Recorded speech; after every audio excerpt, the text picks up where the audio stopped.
আপনারা যা বলছেন তার একটা কথাও সত্যি বলছেন না। দুবেলা আমার হোটেল পরিষ্কার হয় রোজ। আজ পর্যন্ত এই নিয়মের কোনোদিন কোনো অন্যতা হয়নি। হ্যাঁ, আমাদের হোটেলের বাসন কোসন এতটাই পরিষ্কার না, আয়নার মতো নিজেদের মুখ দেখতে পারবেন। দেখুন, এসব কথা বলে কোনো লাভ নেই। আমরা আমাদের ডিউটি করতে এসেছি। রান্নাঘরটা কোন দিকে? কি হলো, আটকাচ্ছেন কেন? যার হোটেল তার অনুমতি না নিয়ে ঢুকে পড়ছেন, এটা কি ঠিক হলো? হাত ছাড়ুন। সরকারি কাজে বাধা দিলে কিন্তু আপনিও ফেসে যাবেন। সরকারি কাজ তো বুঝলাম, কিন্তু আপনারা যে গভর্নমেন্ট এমপ্লয়ি সেটা কোনো প্রুফ আছে? মানে আই কার্ড? কি বলছেন? কি আবার কি? আই কার্ড নিশ্চয়ই আপনাদের কাছে আছে। দেখুন, বেশি হিরোগিরি দেখাতে আসবেন না। 2 মিনিটে আমরা এই হোটেলের লাইসেন্স ক্যান্সেল করে দিতে পারি।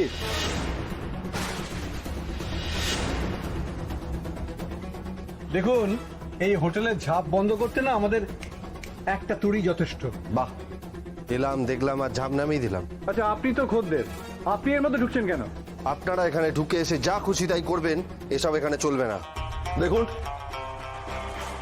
এদের কিন্তু ঝামেলা করতে বারণ করুন। এমনিতেই আপনি কেস খেয়ে রয়েছেন, এরপরে আরো ফেসে যাবেন। আর আমাদের কাজে আটকানোর চেষ্টা করলে তাহলে কিন্তু আমরা এক্ষুনি এই হোটেল সিল করে দিয়ে চলে যাব।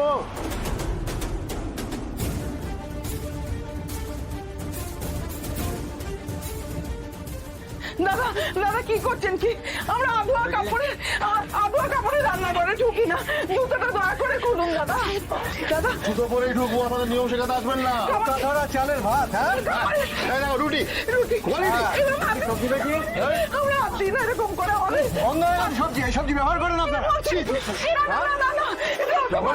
কি করছেন? আমার সবজিগুলো তো হাত দেবেন না। পোকা ধরা সবজি, হ্যাঁ? এইসব ব্যবহার করেন আপনারা রান্নায়? দাদা একটু বাইরে আসুন না, কথা ছিল। কোনো কথা শুনবো না, আমরা রিপোর্ট দেবো। আরে আসুন না, সে যা দেবার দেবেন। বাইরে এলে আপনাদেরই ভালো হবে, বাইরে আসুন। দেখুন, আমরা কিন্তু সরকারি অফিসার, আমাদের কাজে বাধা দিলে কিন্তু সোজা জেল। আরে আসুন না, এলে কাজের কথাই বলবো, আসুন।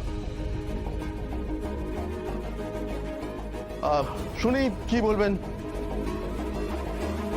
হ্যাঁ, তুমি ঠিকই বলেছো বাবা, আমিও সেটাই বুঝতে চাইছি।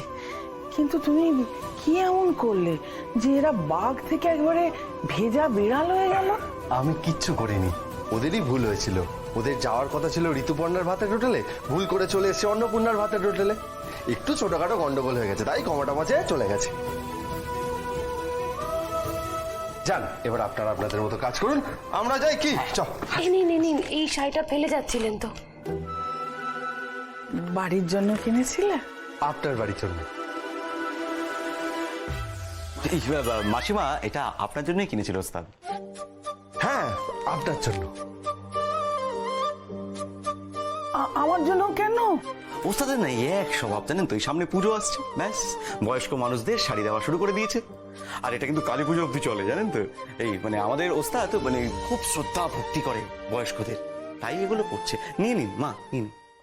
না না, এত দামি শাড়ি আমি নিতে পারবো না বাবা, এত দামি শাড়ি। আপনার আশীর্বাদের যেরকম কোনো মূল্য হয় না, ঠিক সেরকমই আমার শ্রদ্ধারও কোনো মূল্য হয় না। আপনি তো একটু আগেই আমাকে ছেলে বলে ডেকেছেন, তাই আমার শ্রদ্ধা দাম দিয়ে বিচার করবেন না। নিন, আপনি শাড়িটা নিন।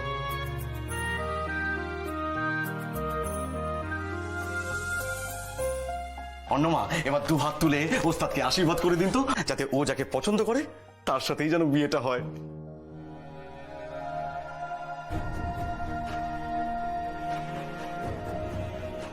আমি তোমাকে প্রাণ ভরে আশীর্বাদ করি বাবা। আর একটা কথা কি জানো, আমার আশীর্বাদের চেয়েও সেই মেয়ের ভাগ্য অনেক বড়, যে তোমাকে জীবন সঙ্গী হিসেবে পাবে। কাল তো যাত্রার ওখানে শ্রী রামচন্দ্র হয়ে কত লোককে বাঁচানোর জন্য ঝাঁপিয়ে পড়েছিলেন, তা আজ হঠাৎ কি হলো? লোকের অসুবিধার কথা মাথায় ছিল না? কি করব বলুন, বললাম তো আমি ভুল হয়ে গেছে, ভুল জায়গায় আমি গাড়িটা রেখে দিয়েছি। সব কিছুতে তো ভুল হয় না আপনার। কাল তো আপনাকে দেখে মনে হলো আপনি বেশ অভিজ্ঞ। কোনটা, এই যাত্রার ব্যাপারটা? না, লোক পেটানোর ব্যাপারে।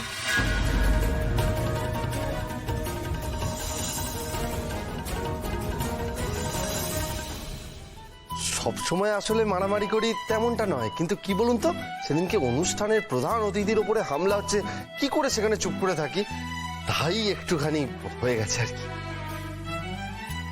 তবে আপনিও তো বেশ অভিজ্ঞ। কিসে যাত্রা করায়? হে হে, না না, মারামারিতে।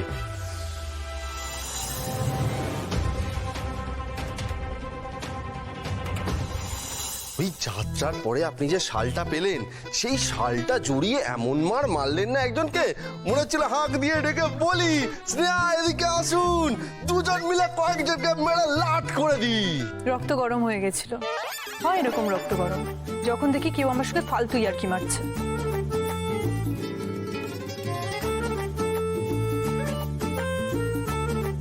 বাই দ্য ওয়ে, আপনি এখানে কি করছেন?